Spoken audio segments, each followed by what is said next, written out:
ఇది ఏమో వండినావు కదా, దీని పేరు చెప్పే. ఎందుకు? దీని పేరు చెప్పే. ఏమో వండినావు కదా, నీకు దండం పెడతానే. దీని పేరు చెప్పే, నీకు దండం పెడతానే. పేరెందుకు చెప్పమంటున్నావు? పైకి పోయినాక ఏం తిన్నావని అడిగితే దీని పేరు చెప్పాలి కదా అప్పుడు నేను.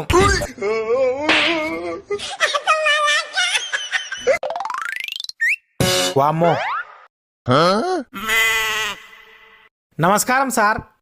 నమస్తే నమస్తే. ఆఫీస్కు జల్ది వస్తుంటివి, ఈరోజు లేట్ వచ్చినవి ఎందుకు? ఇంటికాడ మా అమ్మ మా నాయన మస్తు కొట్లాడిరు సార్. 2 గంటలు కొట్లాడిరు, తుక్క కొట్లాడిరు. అందుకే లేట్ అయింది. మీ నాయన ఎవరు? గందుకే కొట్లాడిర్రు.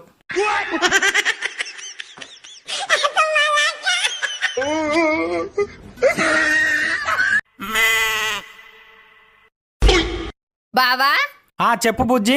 నన్ను ఎప్పుడు దిమాక్ లేని దానా తిడతావు కదా బావా. 10 రోజులు కష్టపడి దిమాకి పని చెప్పి ఒక్కటి కనిపెట్టి